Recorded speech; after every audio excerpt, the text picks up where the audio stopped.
What's going on, everyone? This is Jacob Vile. Got a head unit problem. Stay tuned.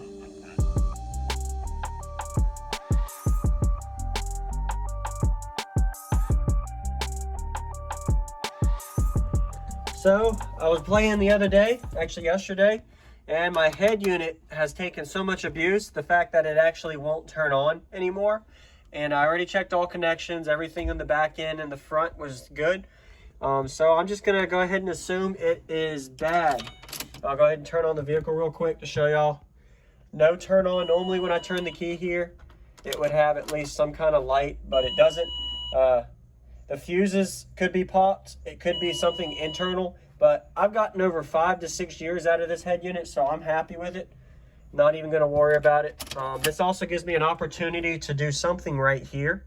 So you'll have to stay tuned and hopefully I can see what I'll be able to do. So anybody that doesn't know, welcome. Jacob Vile, subscribe if you haven't. I got 418s in the 4th order wall build. Go ahead and hit the like button if you haven't already and subscribe. So not the prettiest by no means. I got my whole dash gutted. I used to do 65 dB plus on music, and that was my old 415s build. Now I got 418s. I'm running probably about half power what I used to because I downgraded, financial situation. But anyway, dash is gone. Try to get as loud as I can. A lot of videos on my channel. I'm not going to go into the whole spiel. You got to watch them on the channel for that, build updates and stuff. So all I had was just these two 8-inch speakers, or 6.5s for mids and speakers and tweets. So I'm going to be able to do something different here.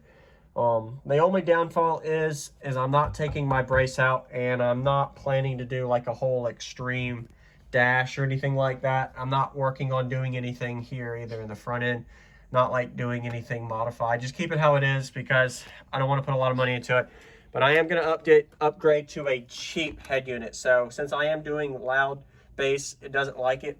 The vibration has been horrendous in this area, so I got to do something. So I already ordered the head unit.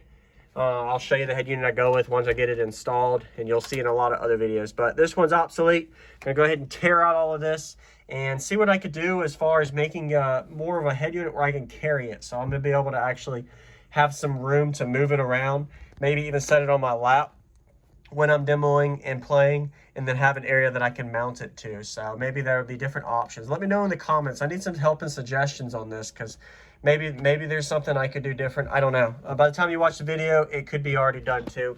But the suggestions would definitely help not just me, but other people too. But I had a Pioneer 80 PRS for over 6 years. It lasted with abuse. You could definitely see from the zip tie as well that it was gotten a lot of abuse, and it kept it in place, but it worked for only so long. My last show, I was demoing some of the videos you already watched that have been posted, and others that you got to watch that's coming soon on demos, is I had to hold this as hard as I could. It was vibrating so bad. It's just unhealthy. I'm surprised it lasted this long, so it's definitely well overdue. But that's what just a build update today on that. Going to be upgrading that. Still waiting on my amplifier repair for my Korean amp. So I had a Korean amp. The Crescendo 6K popped. Or not popped, but smoked, so I had to send in for a repair. Don't know how long that's going to be. I'm hoping it's under 2 months.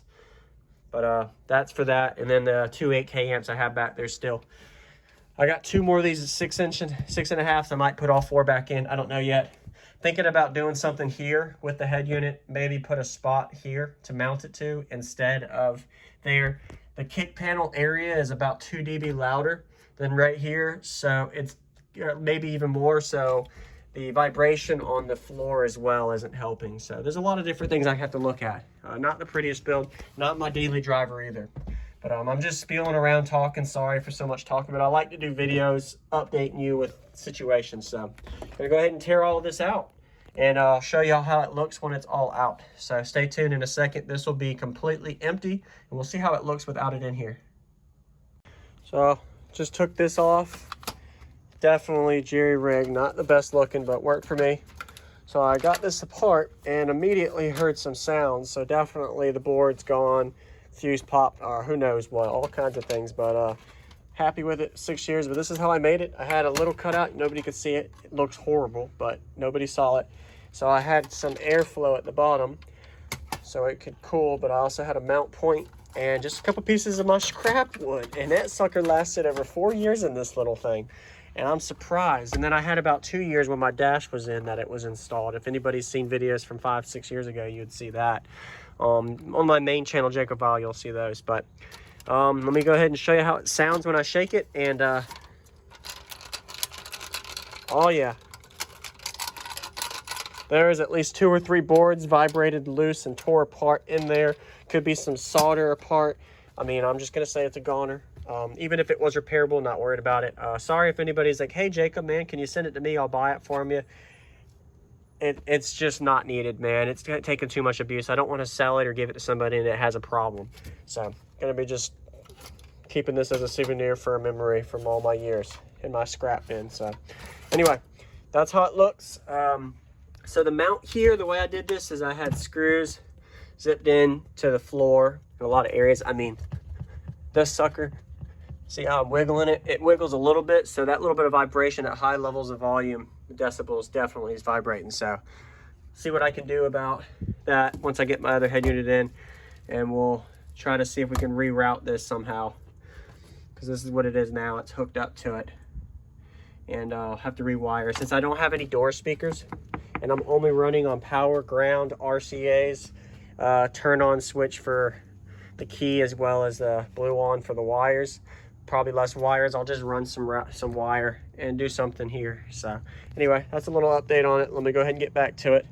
Thought that was pretty interesting. I'm glad to see that it actually blew. That way I ain't wasting my time. It sucks that it blew, but hey, got my use out of it. So car audio upgrade, actually downgrade. This head unit used is like $250, $200 in the news, $300, $350 right now from some people I was seeing. So, but anyway, yeah, I'll see you in a minute. And I'm back. Got my new head unit in. Actually got it last night, was wiring it up in the house. Went with the cheap one this time since it takes a lot of abuse. But it's got the 3 RCA outputs in it. I'll be able to share to also put a link in the description of where what type I bought and all, if y'all are actually curious. But got 2.5 volt pre-out instead of the 5 volt pre-out from the other one. Definitely was more budgetable to do that. I think I only spent $90 to $100 on this. Yeah, about a little over $100 in this head unit. Got it all wired up here. Still working on it, but just give you a little update. I like to do videos as I do every step, and I made a little carrier now. So what I was talking about before was putting it right here. Now I'm gonna have just a stationary location I can set it when I'm playing not full tilt, or just riding down the road, or anytime I'm wanting to bring it to my lap. So I can just bring it over to my lap here, and I got some room.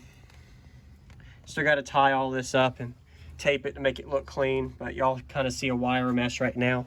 But just for an example, I can bring it all the way out to here right now, and it actually is operational. So I'm able to bring it outside of the door if I want to as well.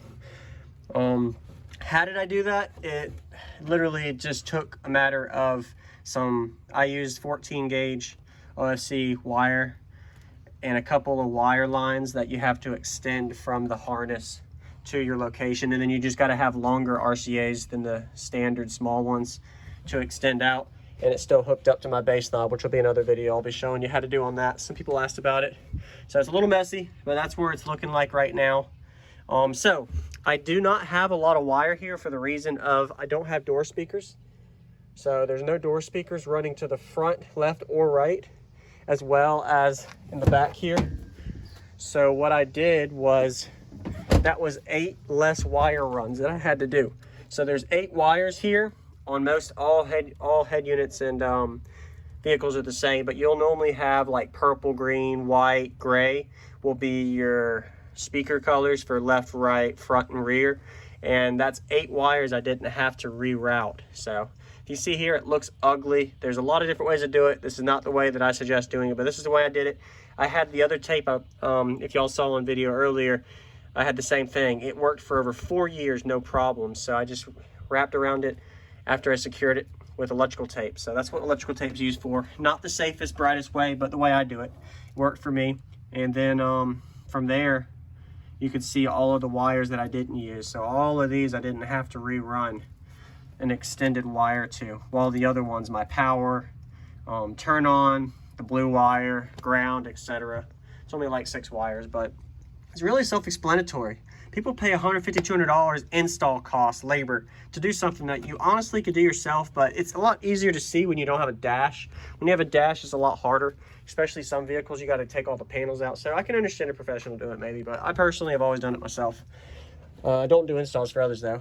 So there's my bass knob, it's hooked up, and I luckily had enough RCA length to be able to have that come to the window line as well. The goal is to be able to have where my my head unit is to be able to sit on my lap here, and the bass pressure in this area isn't going to be hitting hard on anything, especially my electrical head unit. So cheaper head unit, probably a third the cost of the other one I had, and I'll have to do some retuning on it since it's a 2.5 per volt pre-out instead of a 4 or 5. Find out where it clips at.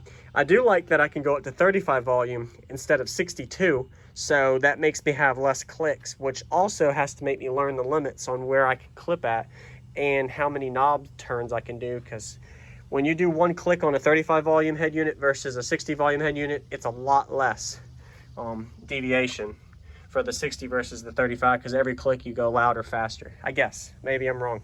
Anyway, that's the update for this. I'm gonna go ahead and clean all this up. Thank y'all for watching. Subscribe if you haven't. Check out the links in the description to show support. But it's looking pretty good. That's the end result. Just finished it up. Happy with the results. Not the prettiest, cheaper head unit, but it works for me. And time to make sure I can get this bass working again. Stay tuned for more demos and build updates, as well as some more how-tos and things that I do. So I'll see y'all later.